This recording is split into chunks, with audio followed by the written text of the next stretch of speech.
The last time you were here, you surprised me for my birthday. I did, and I thought I'd surprise you today. Yep. So, there's her birthday. There's my birthday. I surprised her. And that was a sweet surprise. You probably already know the word sweet when it's relating to the taste of food, but you could also hear this word as an adjective for people or things. If someone is a sweet person, it means that he is kind and thoughtful of others. Ellen is saying that Julia gave her a sweet surprise on her birthday. That is, an enjoyable surprise. And it felt so good. And then your friend was there helping you? He was helping me. Yeah. And so today, I thought I would surprise her. I just was waiting in her bathroom. She didn't realize how surprisable I am. Someone who is surprisable tends to be surprised easily. So, because of this characteristic of Julia, Ellen was able to give her a good scare with her prank. Yeah. Let's take a look. The phrase, take a look, is a polite way of asking someone to look at something. You could also use this phrase to say that you're going to look at something that another person is showing you. Example, I'll take a look at your report tomorrow. You might also hear this phrase with the word have. Have a look. By the way, did you notice how Ellen said this? Let's listen again. Let's take a look. Let's take a look. In English, we stress some words and de-stress other words. Furthermore, when we do this, we often connect the de-stressed words, also known as function words, to the stressed words, content words. This is called connected speech. In this phrase, take and look are content words. We can hear them clearly. The article a is a function word. So what happens here is that the a reduces to a schwa sound, Then it hooks onto the previous word, take. So we get, take a look.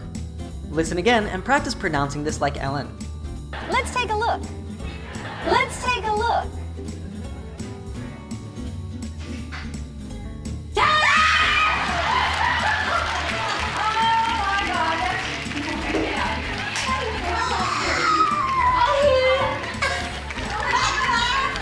Am I the perfect person to scare or what? Oh my God, that was fun. Now, wasn't that fun? It doesn't even really come across how scared I was. It did not come across there. To come across means to make a certain impression or give someone a certain feeling. The meaning of this phrasal verb is similar to the word seem. She brought the book because she got here early, and she also wants to impress the guy she's meeting. Girls like to come across all classy and smart, you know? Julie is saying that in the video of the prank, she seems less scared than she actually was. And I changed because I peed in my pants. You could use the phrase pee in your pants in a literal way, but you could also say this if you're meaning that something made you feel extremely frightened. As Julia said she had to change her pants, she is probably talking in a literal way, or perhaps just exaggerating for humor.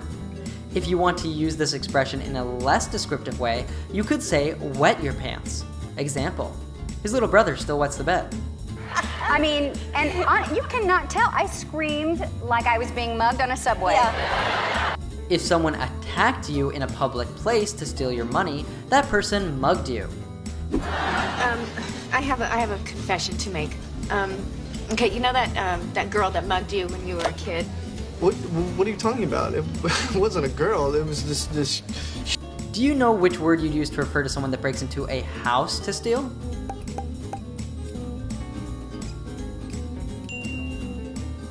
And I was just about to undo my buttons because you go in the bathroom because you gotta pee. As you can see here, you'd use the word undo when you want to open, untie, or remove something so that it no longer closes, fastens, or connects to another thing. Example, I can't undo my belt. Kids need help to undo the buttons on their clothes. And I was just about to undo my buttons. With this short phrase, you can learn a lot about American stress and pronunciation. In this utterance, she only stresses these words: I, was, about, undo, buttons. The rest of the words reduce. Furthermore, we can see several examples of connected speech. First, the function word and hooks to the pronoun I, and she drops the D, and I, and I. Next, in the word about, we just stress the second syllable. The first syllable reduces and hooks to the T in the function word just about. Finally, we can hear an interesting instance of the pronunciation of T in the word buttons.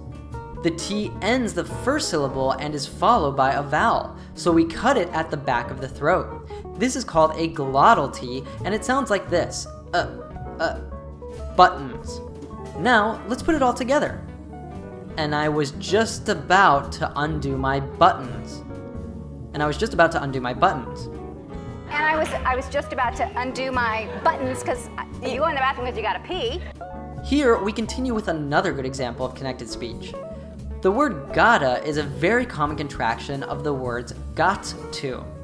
Let's listen again to the way that Julia says this word. Because you go in the bathroom because you gotta pee. You gotta pee. In American English, when a T sound is surrounded by two vowel sounds, the T sound becomes a soft D. So instead of saying gotta, Julia says gotta. Let's listen to it again. You go in the bathroom because you gotta pee. You gotta pee. Now, this is different than what we saw before with buttons, because the T begins the second syllable. In buttons, it comes at the end of the first syllable, which is why we get a glottal T in that instance and not an American T. Buttons, gotta. The American T is one of the most common types of sound morphing. Let's hear more examples with some TV series. Will this minimize my pores? No. Caddy, you gotta steal that book. Are you? Oh my god, I have the exact same blouse. I like it better on him. So What am I sitting on? Top of the world? That's why you were... I know, it took you a minute to walk in, and I actually, I was scared because I thought, I bet she scares easily. I just had that feeling about you. If you have a feeling about someone, you perceive something about that person. Example, I had the feeling that she was a really boring person, but she ended up being super fun. Here, even though Ellen has never scared Julia before, she kind of knew that she would get scared easily. While you were crouching in the corner of my private bathroom? To crouch is to bend your knees, pull your body in, and sit on your heels. As you can see here, this position is perfect for scaring someone, because if you're crouching, you probably won't be seen. Example, he saw her coming and crouched behind a bush. We can hear a couple more examples of this later in the segment. If I hear them coming and they don't know where I am in the house and I, crouch down in their private space. Right. That's Ellen DeGeneres crouching in the corner of my supposed private bathroom. Okay, everything's fine. Yeah, While you were crouching in the corner of my private bathroom? I suddenly thought, this might scare her. That was a perfect scare. And then... Slightly means a little bit. Example, he's slightly taller than his friends. She was slightly upset with him after he didn't call. So, Ellen is jokingly saying that she considered for a brief moment that her prank might scare Julia. Okay. But see, how often do you get to have that feeling anymore as an adult? The word often means frequently. Which of these is the opposite of the word often?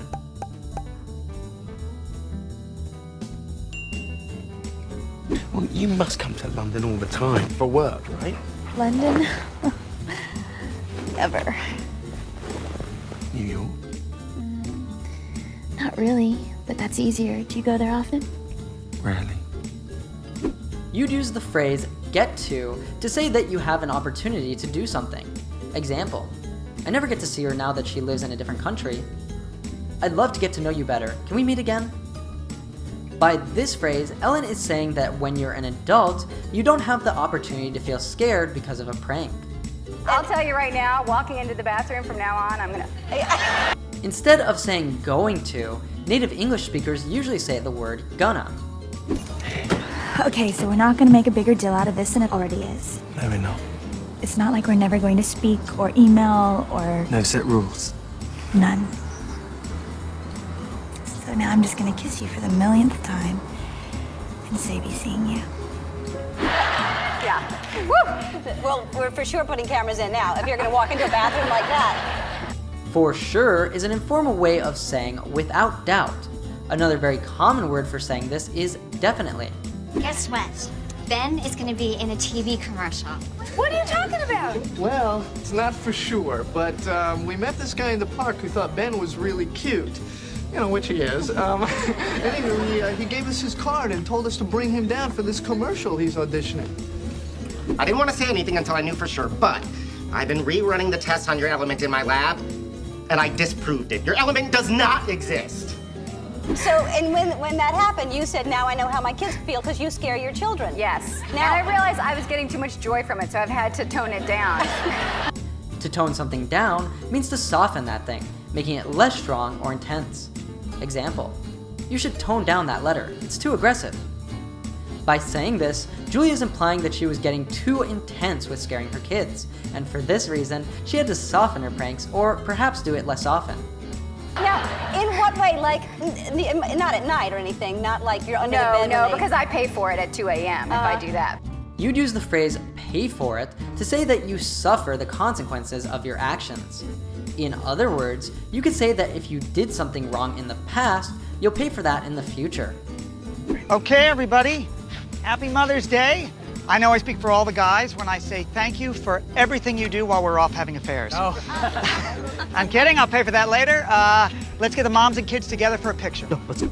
So Julia is saying that if she pranks her kids late at night, she'll pay for it at 2 a.m., as they won't let her sleep because they are scared. But, Right. you know, just if I hear them coming and they don't know where I am in the house and I, you know, crouch down in their private space. Right. And then they come in and I jump out. And really, little people can just catch air. They do. To catch air means to jump high in the air. Example, it might be a little dangerous, but I love to catch air when I'm skating. Julia is saying that just like in a cartoon, little kids can jump very high in the air when they get scared. They just vault. Well, then, you know? of course, that's going to keep you doing that if you can see them fly in the air like that. To vault is to jump over something, using that thing to propel oneself further into the air. This is a word mostly used in the sport of gymnastics, but Julia probably chose it to exaggerate the image of her children jumping in fear. Why so wouldn't wrong. you? It's so wrong. Yeah. It's like child abuse. To abuse means to treat someone very cruelly or violently. In other words, if you abuse someone, it means you're hurting that person mentally or physically. Example, if you ever feel that you're being abused, ask for help. As you can see here, Julia is not talking seriously, as pranking her kids cannot be considered as abuse. She's jokingly saying that she just enjoys scaring her kids, even though she knows that it is morally wrong. I know. Because I do it to Portia, I do it to Andy, I do it to my brother. I scare people. You do it to me. Yes, and You're clearly comfortable with this position Yes. as a scarer. The word position has many meanings. In cases like this one, it refers to the role or job that someone might have. Example, she applied for a position as a saleswoman in the company that I work for. For example, if Ellen has the position of scarer, she is the one in charge of scaring other people. Both Ellen and Julia are joking about this, so being the scarer couldn't be considered an actual position. Hey, I've got another lesson that I know you're going to really love watching after you finish this one. It's with one of Julia Roberts' hit romantic comedies called Notting Hill. You can find that by clicking up here. right, because I love to see someone kind of, but it's a safe kind of scared, right? Well, for that one moment, one doesn't feel exactly safe. Here we can see another example of the glottal T that we saw earlier in the word button. Moment ends in a T, and the following word is a content word, so they don't link, and we get that sound. Listen carefully, because if your ears aren't trained, it is very challenging to hear. Well, for that one moment, one doesn't feel exactly safe. One moment, one doesn't feel. However, because of the NT at the end of moment, if it were followed by a function word, instead of a glottal T, the T would drop altogether. A moment of silence. A moment of silence. If you pay attention to natives when they speak, you'll notice that they do this all the time.